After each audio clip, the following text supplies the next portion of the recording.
undang-undang multinasional yang terdepan di Indonesia. Untuk damaian kami telah teruji. Berkualitas, ramah lingkungan, mendukung upaya transformasi berkelanjutan, selalu melampaui jangkauan bersama SIG Go Beyond Next. Percaya biar gak langsung habis. Emas muda dari Rp10.000. Promosi yang banyak biar gak cuma lewat. Cicil emas terjaga semua terencana. Kesempatan datang dengan tambahan jangan jadi penghalang. Dari emas cepat tinggal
Assalamualaikum warahmatullahi wabarakatuh.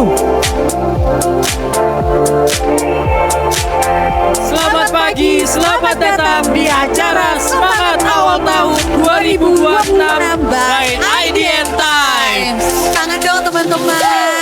Luar biasa hari ini. Saya Ridwan Juki Toko. Dan saya Lia Hutasoi. Kami berdua adalah jurnalis IDN Times yang akan memandu jalanan hari pertama Semangat Awal Tahun 2026. Ya, gimana nih teman-teman hari ini? Udah pada sarapan belum pagi hari ini? Sudah seger ya. Betul. Kami juga mau mengucapkan selamat datang di IDN HQ yang jadi induk IDN Times, leading content platform targeting millennial and Gen Z. Nah Li, ini kan masih suasana tahun baru ya. Jadi kita masih bisa nih mengucapkan selamat tahun baru. Apalagi program Semangat Awal Tahun 2026 memang sengaja dibuat di awal tahun biar semua semangat dan semakin optimistis. Betul banget. Maka atas nama IDN Times dan grup IDN, kami ingin mengucapkan selamat tahun baru 2026. Semoga kita makin sehat dan sukses di tahun ini. Apapun yang diinginkan teman-teman tercapai dengan hal-hal yang baik. Amin. Oke. Tapi ternyata Bang Aji, biar menumbuhkan semangat teman-teman, Ya.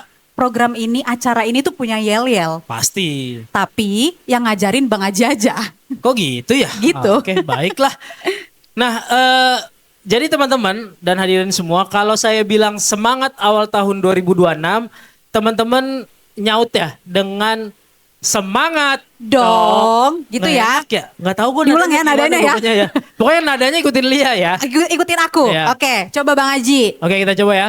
Semangat awal tahun 2026. Semangat dong, gitu ya. Oke. Kita mulai ya. Oke.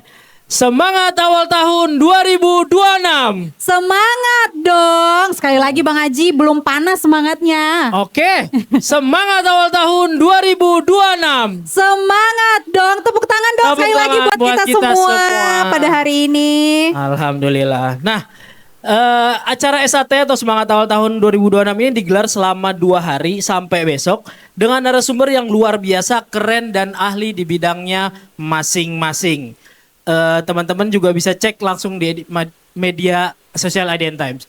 Selamat datang kami ucapkan kepada Bapak Menteri Keuangan, Bapak Purbaya Yudi Sadewa. Tepuk tangan teman-teman untuk Pak Menteri. Baik, kepada para hadirin sekalian, kami mengundang untuk mohon berdiri. Kita akan menyanyikan lagu Indonesia Raya.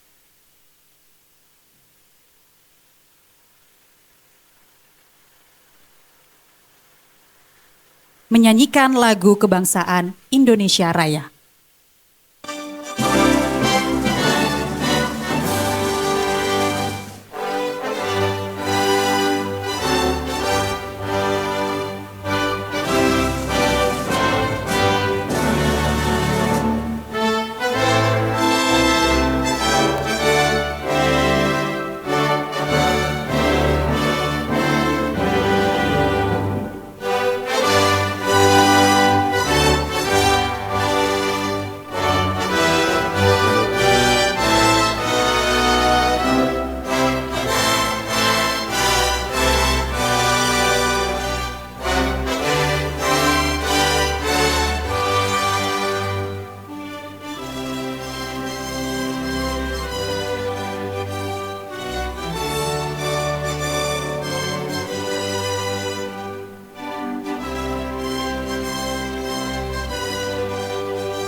Hadirin dipersilakan untuk duduk kembali.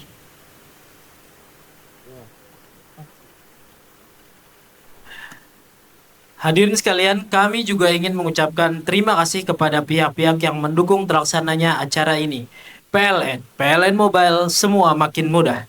Danone Indonesia, Danone One Planet, One Health. Semen Indonesia, Pegadaian, Tring Pegadaian, urusan emas jadi mudah dan cepat. Tring by Pegadaian. Telkom Indonesia, Elevating Your Future. Arta Graha Peduli, satu hati untuk peduli. Menara Global, PT Vale Indonesia, meningkatkan kualitas hidup dan membangun masa depan yang lebih baik bersama. PT Bukit Asam Tbk, Bukit Asam, hadirkan energi tanpa henti. Tak lupa kami ucapkan terima kasih kepada official partner pelataran catering service dan 12. Terima kasih juga kepada media partner IDN Times, Fortune Indonesia, Popbella.com, Popmama.com, Yami, GGWP, Duniaku.com, IDN App, Harian Kompas, Narasi, Trans7, Metro TV, MetroTVNews.com, Bisnis Indonesia, Bisnis Muda, Kapanlagi.com, Pikiran Rakyat, Tirto.id, Era ID, Voi, Gadget Diva, Fin.co.id, Vakansi, Liputan6.com, Merdeka.com, Bisnis.com, Menjadi Manusia, Noise, dan Jakarta Culture. Serta terima kasih banyak kami ucapkan kepada Perhumas Muda Jakarta Raya dan Town Hall Muda by Pijar Foundation sebagai community partner di Semangat Awal Tahun 2026 by IDN Times. Serta kami juga mengucapkan terima kasih atas kolaborasi Timi IDN Times dan IDN Lintas Divisi. Semangat One IDN, mantap. Nah, tepuk tangan dulu teman-teman semua biar makin relax. Nah, Li, kita sudah kedatangan Pak Purbaya, Li. Tapi sebelum Pak Purbaya berbicara nanti bersama Mbak Uni, kita mau dengerin dulu nih sepatah dua patah kata dari pemimpin redaksi IDN Times, Mbak Uni Lubis. Kepada Mbak Uni, kami silakan. Terima kasih. Selamat pagi, Assalamualaikum warahmatullahi wabarakatuh. Salam sejahtera, salam Nusantara. Selamat datang Menteri Keuangan Republik Indonesia, Pak Purbaya Yudi Sadewa. Tepuk tangan untuk Pak Purbaya. Terima kasih Pak Menkyu. Sebetulnya yang barusan panjang dibacain itu, yang sponsor bagaimana instruksi dari saya itu dibacain sebelum Pak Purbaya masuk ke dalam ruangan, biar agak cepat. Tapi rupanya panitia memutuskan itu kayak semacam curcol kepada Menteri Keuangan bahwa bisnis media sedang kurang baik-baik saja sehingga perlu support dalam setiap kegiatannya. Terima kasih kepada semuanya. Karena Menkyu ini kita lagi mengajukan pembebasan pajak di beberapa urusan berkaitan dengan media. Tapi kita nggak akan bahas di situ, tenang aja. Jadi sekali lagi acara semangat awal tahun 2026 ini kami selenggarakan ini yang kedua. Tahun lalu juga di tempat ini. Niatnya itu adalah pada saat itu 3 bulan pertama Pak Menkyu, sekarang 440 hari, ya 4 tambah 4 tambah 0 sama dengan berapa Pak? Sama dengan 8 ya, angka keramat ya. Nah jadi memang kita ingin memberikan perspektif segar di awal tahun, sehingga teman-teman muda yang mengikuti di sini langsung maupun mengikuti secara virtual itu bisa mendapatkan semacam panduan lah, guidance ya. Milenial dan Gen Z yang menjadi target dari IDN Times itu mungkin 70% ya, 70 jutaan. Jadi mereka sangat berkepentingan untuk tahu apakah mereka bisa survive, apakah itu dalam pendidikan maupun mendapatkan pekerjaan, yaitu sangat bergantung kepada pertumbuhan ekonomi yang berkualitas yang sebagian besar itu menjadi tupoksi dari Menteri Keuangan. Tepuk tangan lagi biar semangat Menteri Keuangannya. Ya itu mungkin sedikit dari saya dan silakan langsung mungkin Winston ini adalah co-founder dan CEO, mungkin menyampaikan sedikit tentang IDN. Itu ada William co-founder, ada Bang Rodrik Purwana East Venture, ada Bu Mari tadi kayaknya ada ya. Oh, Bu Mari Pagasul. Bu Mari akan menjadi sesi berikut bagian yang ekonom nanti kita buat Bu Mari ya, Pak Purbaya ya. Jadi yang sesi berikutnya. Vin silakan.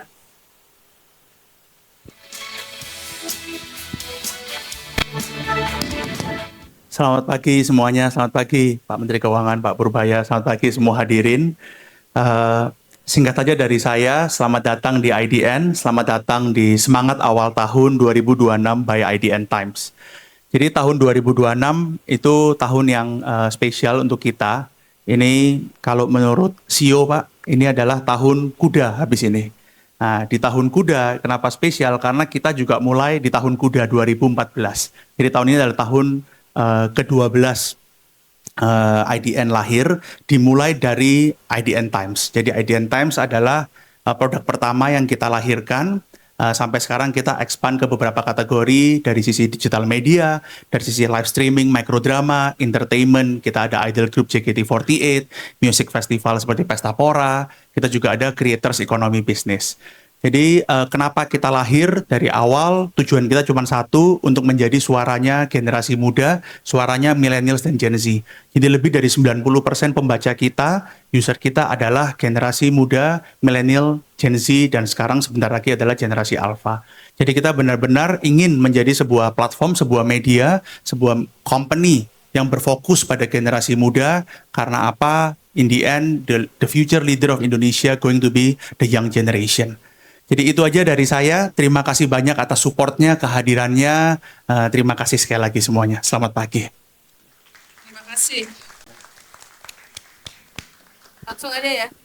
Langsung aja. Kita bypass MC-nya. Pak Purbaya lebih suka gaya yang santai. Salamin Mari dulu. Iya, salah.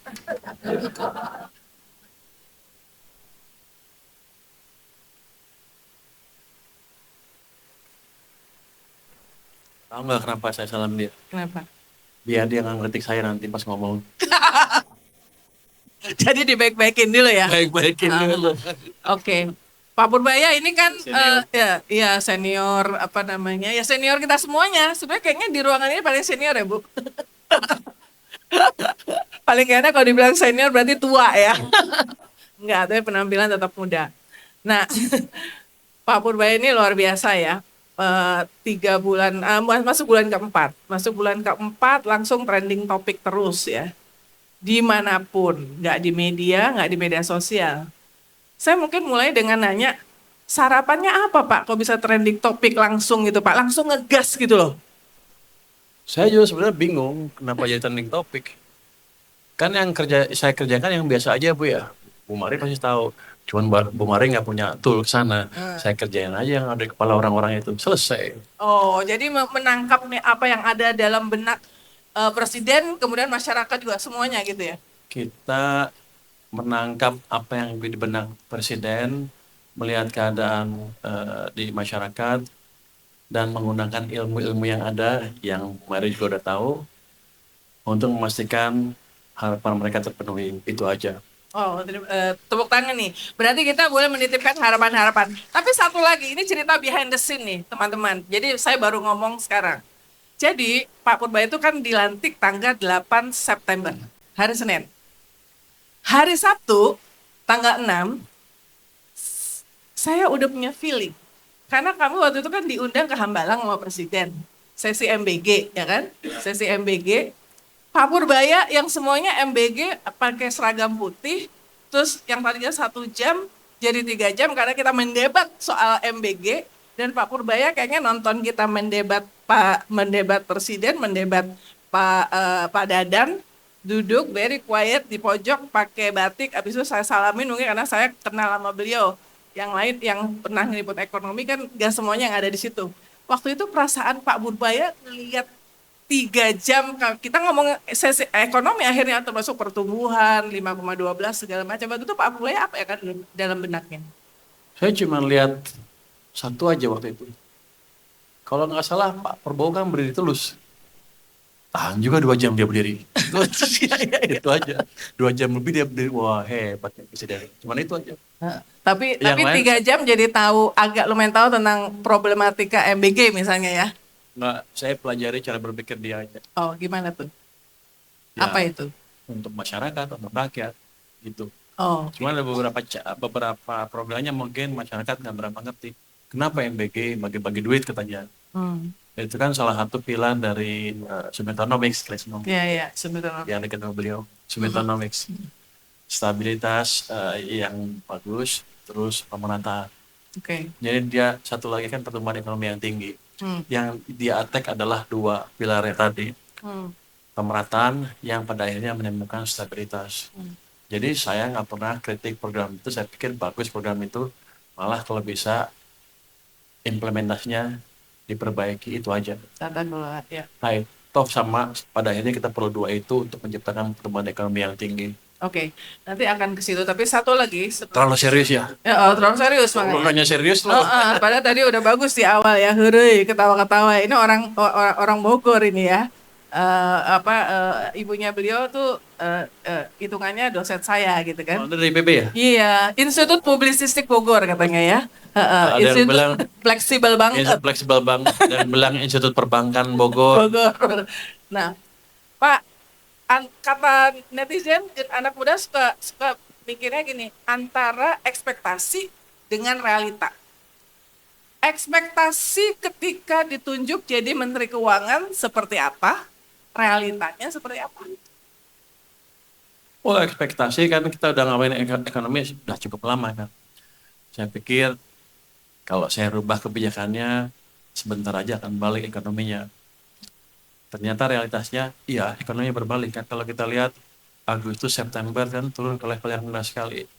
Kita tahu kalau nggak dibalik stabilitas sosial politik akan terganggu. Kan demo itu bukan demo asal demo aja, demo yang karena mencerminkan Anda media jadi susah, masyarakat susah, perut udah kena. Jadi kalau kita artinya masyarakat sudah susah cari makan lah. Kalau nggak kita balik pasti sekarang kita nggak bisa duduk-duduk seperti ini. Kita ngeliat demo di luar terus sampai sampai ada pergantian kepemerintahan. Kira-kira gitu kalau hitungan kita di ekonomi. Kan kita punya survei-survei ya, Bu. Saya punya survei masyarakat, supaya kepercayaan masyarakat pemerintah itu. Dan kita balik, ya emang berbalik. tadinya saya pikir akan cepat. Waktu langkah pertama saya kan, itu kan kenapa Anda susah? Karena ekonominya lambat, karena sebetulnya ekonomi dicekik. Ada yang bilang nggak begitu, tapi kalau saya lihat uang di sistem kering, bukan di bank punya uang, tapi uangnya nggak di ekonomi, sebelah sana ditaruhnya. Saya pikir cepat, berapa minggu pertama jalan, karena ekonomi berbalik. Tapi setelah itu ya ada rem-rem sedikit lah di sebelah sana, sehingga Sebelah sana ini sebelah mana? ada mau ngadu-ngadu ya? Gua udah ngomongnya halus, dia mau ngadu-ngadu. Kacau nih. Biar Emang, ini nih, biar apa namanya? Biar rame wartawannya. hangat, biar hangat. itu emang kita mesti diskusi terus dengan pengambil kebijakan moneter Bank Indonesia ya. Bank Indonesia. Mungkin mereka pandangannya beda, mungkin ilmunya beda, mungkin juga belum sinkron. Jadi agak direm sedikit, sehingga triwulan keempat yang tadinya saya harapkan udah mulai kelihatan kencang, cuman setengah kencang. Tapi kami diskusi lagi dengan Bank Sentral, sekarang udah dapat titik tengah lah. Gimana cara memperbaiki sistem ini dengan baik, dengan cara fiskal, moneter lebih sinkron ke depan. Harusnya akan baik. Ya 2026, saya percaya dengan lebih sinkronnya kebijakan kita, 6% nggak akan sulit dicapai. Jadi harusnya 2026 6% itu di kuartal berapa? Kalau menurut perkiraan Pak Menko. saya harapkan triwulan pertama udah mendekati ke arah sana. Tapi akibatnya ya itu, saya mesti kerja keliling-keliling. Nanti yang tadi kementerian dan lembaga yang biasanya belanjanya pelan, saya akan ya sikut-sikut sedikit biar kerja. Dulu kan waktu saya ke sana, pertama kali kan saya keliling juga antar kementerian. Ya, di kementerian-kementerian itu. Sudah dapat izin dari presiden waktu itu. Cuman anggota DPR ribut, katanya Purbaya ngapain tuh ikut campur kementerian yang lain. Ya udah saya berhenti. Gua bilang, orang mau kerja disuruh nggak kerja enak juga, ya udah diam, santai gua. Terus pokoknya mereka memberi sekarang kekuasaan kepada saya, wewenang kepada saya untuk masuk atau resulah untuk masuk kementerian lembaga itu dalam rangka memastikan belanja PBN-nya tepat sasaran, tepat waktu. Jadi ya mulai minggu depan kita akan muter-muter lagi, kita akan monitor lagi. Kalau ada yang nggak lancar membelanjakannya, ya kita mungkin diskusi, kita percepat. Kalau nggak mau dengerin, kita potong anggarannya. Oh. Itu kuota Sisi fiskalnya seperti itu. Sisi yang lain kan kalau moneter bagian moneter. Tapi kita akan lakukan apa yang penting menurut saya di bottlenecking. Saya akan perbaiki bersama-sama dengan seluruh kementerian ya, iklim investasi di Indonesia. Kalau Kementerian Keuangan kan nggak bisa masuk sana, makanya dibuat suatu satgas percepatan apa namanya. Saya sih bilangnya ada 3 satgas itu, yang kedua ada di bottlenecking. Di situ setiap pelaku bisnis di Indonesia bisa mengirimkan pengaduan. Nanti setiap Senin kita akan sidangkan terbuka, media bisa lihat gimana kita memperbaiki iklim investasi. Selama ini baru sekali sidang di akhir Desember atau misalnya pertengahan. Ini mungkin minggu ini mereka belum siap, minggu depan kita akan mulai sidang lagi. Jadi kita akan mendorong juga pertumbuhan di real sector. Jadi yang tadi stabilitas, laju pertumbuhan ekonomi yang tinggi akan kita ciptakan dari situ. Dan kalau mereka butuh subsidi atau butuh insentif, kita akan pertimbangkan sesuai dengan keadaan. Yang penting kita ingin betul-betul perekonomian jalan. Nanti orang-orang atau pengusaha yang nggak punya akses ke perbankan, kita perbaiki aksesnya seperti apa. Tapi yang jelas harusnya nanti ke depan ini moneter jalan, fiskal jalan, dan private sector jalan.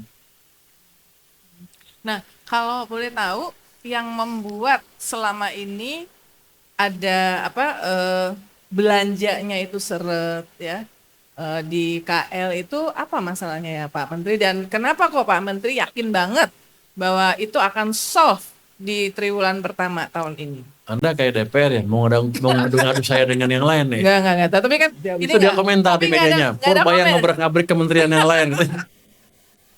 Enggak, kalau DPR kan lebih berkuasa, apalagi ada Bang Dasko. Kalau saya ini kan remahan rengginang aja, cuma nanya doang. Saya nggak tahu itu apa yang terjadi sebetulnya. Itu kan sudah terjadi puluhan tahun seperti itu.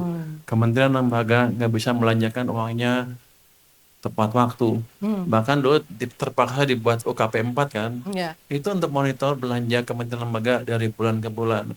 Zaman Pak Jokowi juga pertama ada sempat seperti itu di istana, tapi sekarang kan belum ada di istana. Mungkin masih pemerintahan baru. Ya baru setahun ya. Ya nggak apa. Kalau nggak ada yang jalankan itu ya saya jalankan dari tempat saya. Saya lebih berkuasa lagi. Kalau mereka nggak belanja, gua potong aja anggarannya. Bukan dipotong. Saya akan stop. Saya nggak kirim aja biar mereka teriak-teriak. Tapi tujuannya satu, biar mereka belanja tepat waktu, tepat sasaran, dan nggak bocor. Kalau Anda lihat, itu berlaku juga untuk pusat dan daerah. Daerah juga sama, masih punya ratus-ratus triliun lebih di akhir tahun. Di sini ada kepala daerah bukan? Nggak ada. Tadi ada Gubernur Banten. Apa nanti paling dia ribut sama saya. Nggak apa-apa. Ya. Mereka selalu minta uang. Tuh, udah 100 triliun di tempat lu habisin. Jadi ada seperti itu. Jadi entah mereka belum memahami cara membelanjakan tepat waktu, atau mereka belum memahami memanage anggaran yang baik. Jadi tahun ini saya akan kirim orang-orang dari keuangan untuk diskusi lah dengan mereka supaya mereka lebih bagus lagi belanja di daerah. Tapi bukan daerah aja, pusat juga akan kita lakukan hal yang sama. Ya. Jadi begitu mereka dengar saya ngomong gitu, beramai-ramai mereka mau ketemu saya sekarang. Menteri mau minta anggaran tambah aja. Padahal belanjanya belum tentu baik, belum tentu sesuai dengan yang ditargetkan. Tapi nggak apa-apa, yang penting arahnya ke sana. Kita pastikan bahwa mesin fiskal jalan dengan baik. Ya, Pak, hal-hal baru, terobosan-terobosan yang dilakukan oleh Pak Purbaya sudah jadi Menteri Keuangan, itu kan kayak ngegesek sana, ngegesek sini ya. Jadi mengaduk comfort zone yang sudah ada. Tapi saya ingin tahu, Pak Presiden mendukung nggak? Atau sebelumnya Pak Purbaya udah bilang, Pak saya akan kayak gini, silakan gitu. Gimana itu? Kok pede banget? Kan saya bukan presiden, saya nggak berani pasti kalau nggak izin. Oke. Tapi ini kan orang pinter. Saya diskusi dengan dia nggak perlu 10 menit, 20 menit. Cuman bilang, Pak, itu uang banyak di sana. Saya gelontorin ya, biar ekonomi jalan. Coba caranya gimana? Gini. Oke. Atau lagi, Pak, saya ingin keliling kementerian lembaga supaya mereka belanja. Go. Jadi 1 menit, 2 menit dia cuma nanya itu, habis go. Diskusi sama beliau tuh, kalau yang penting, 5 menit, 10 menit udah selesai. Kalau yang nggak penting-penting bisa lama tuh. Berarti sama kalau kita saya kan nggak pernah banget ya, lama banget soalnya itu. Kalau saya kan malas ngomong yang puter aja. Capek lah, ngarangnya juga pusing ya Bu ya. Abis ini ngomong apa lagi? Ya udahlah, Pak ini gini, akan begini, ini gak akan begini, ini gini, akan begini. Biasanya cepat biasanya. Selama ini yang saya alami, untuk yang penting-penting 15 menit bisa putus kok. Paling lama, habis itu yang lain-lain ngomong apa, saya diem aja. Nulis aja, belaga rajin nulis. Padahal pintar loh Pak Purbaya, Pak Purbaya pintar, mahasiswa pintar ini. Padahal saya ini memorinya pendek, kalau nggak itu lupa ntar. Karena banyak urusan kan, gue tulis biar nanti pas taruh di sana, kayak teman-teman di keuangan, ada instruksi ini. Jadi satu, yang saya kerjakan hanya menjalankan perintah Presiden. Tepuk tangan untuk Pak Purbaya. Nah, salah satu keputusan tadi udah disebut. Kenapa saya begini nggak percaya ya? Pak Purbaya udah tahu saya, soalnya saya ngeyel juga depan Presiden. Jadi Pak, salah yang tadi udah disebutkan. Jadi saya mesti kejar nih. 200 triliun digelontorkan dengan maksud untuk menggerakkan sektor real. Tetapi BI juga pada saat pidato kemarin di awal tahun itu ternyata datanya kita dapat bahwa pertumbuhan kredit juga sebetulnya stagnan aja gitu. Artinya bisa dianggap bahwa itu nggak pengaruh. Gimana tuh Pak? Anda mau nyalahin kebijakan saya kan? Enggak, nanya. Terpaksa saya buka, kalau enggak gue kelihatan bego nih. Hitungan saya 200 triliun itu kan menimbulkan pertumbuhan uang M0 benchmark-nya ke 13%. Harusnya kredit di akhir tahun udah tumbuh ke double digit juga 13%. Tapi karena mungkin ada miskomunikasi atau saya kasih sinyal juga nggak diikutin. Minggu kedua bulan September mereka mulai serap. Minggu ketiga, minggu keempat, minggu kelima, masuk Oktober, November, Desember. sampai satu titik pertumbuhan base-nya turun ke nol lagi. Itu yang membuat kebijakannya tidak se-efektif yang saya rencanakan. Anda sekarang jangan tanya saya, tanya ke Bank Sentral. Oke. Kalau gitu pertanyaan Udah sopan belum begitu, Bu? Pak, ini Enggak, kan tapi itu betul-betul hal yang mungkin juga karena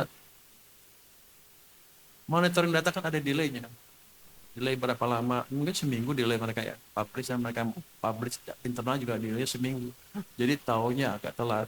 Tapi sekarang sudah diperbaiki, kami sudah diskusi dengan Bank Sentral,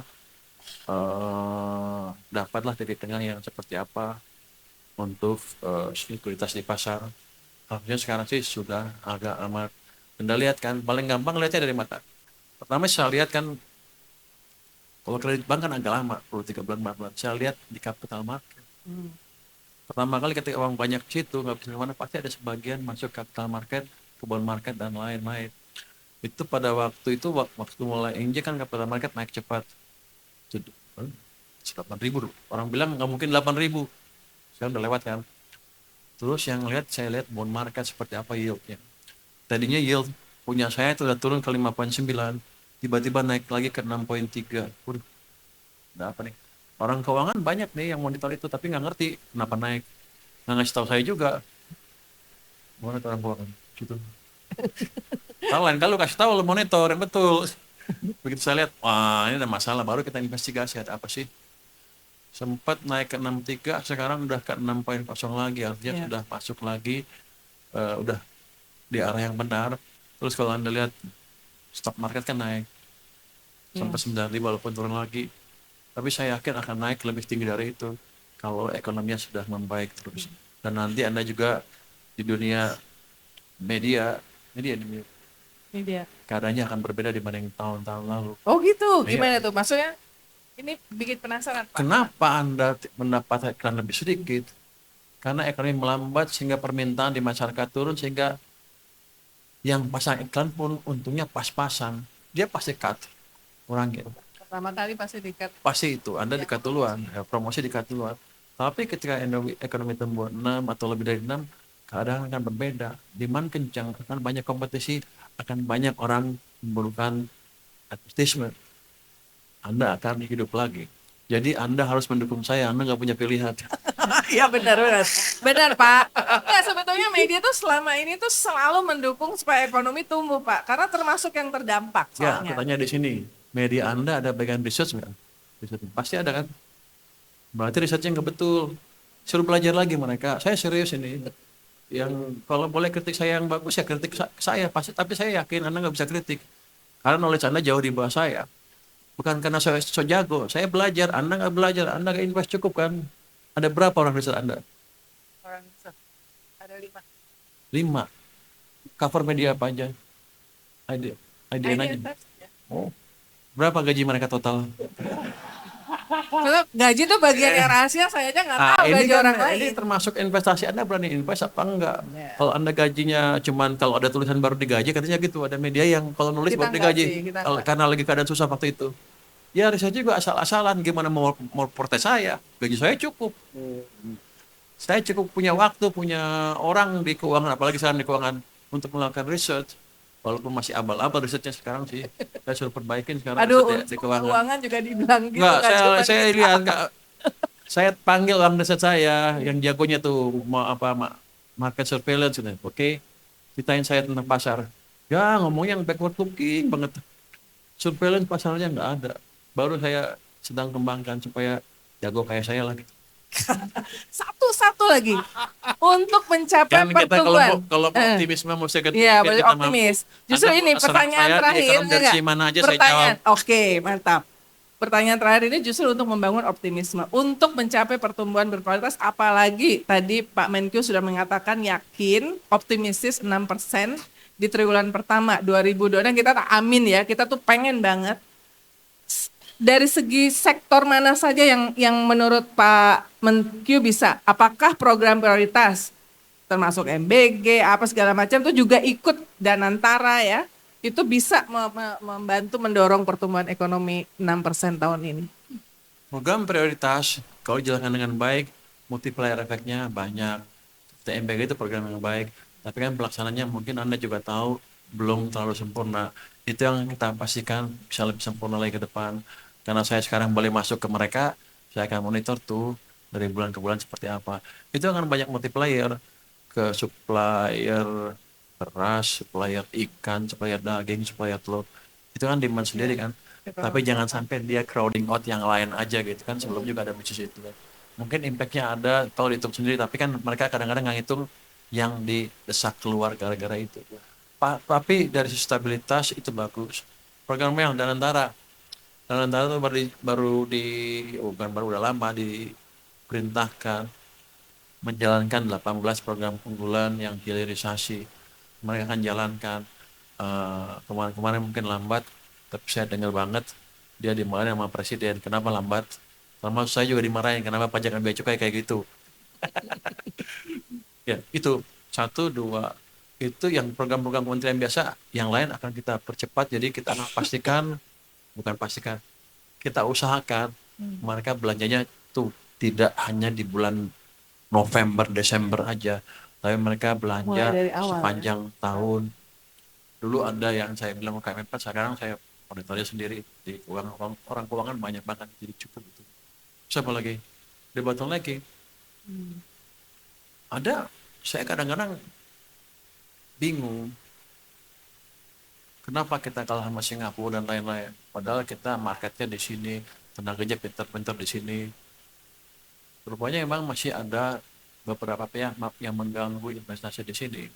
Ada misalnya, begini. Saya kadang-kadang bingung Bu Mari, boleh nggak ngomongin bodo amat? Jadi gini, Masela itu program puluhan triliun. Itu stage pertama 20 triliun udah siap, 22 apa 20? Udah siap semua, teknisnya udah siap, udah orangnya ada yang ada percaya. Kenapa lama? Belum dapat izin lingkungan. Itu kan bisa dipercepat. Udah berapa lama? Udah sekian tahun. Ya udah ntar kita beresin. Itu harusnya nanti ada satu lagi program yang lain yang investasi besar di kawasan Batam sana yang terganggu juga karena nggak dapat izin seperti itu. Nanti itu kita akan masukkan ke Satgas seluruh kementerian tadi. Kita bereskan bersama di situ sehingga semuanya bisa berjalan dengan cepat. Real sector saya akan perhatikan tekstil, sepatu, baja. Kan kemarin tahun lalu saya udah kasih lah pemanasan ini market akan saya tutup dari barang-barang impor segala macam.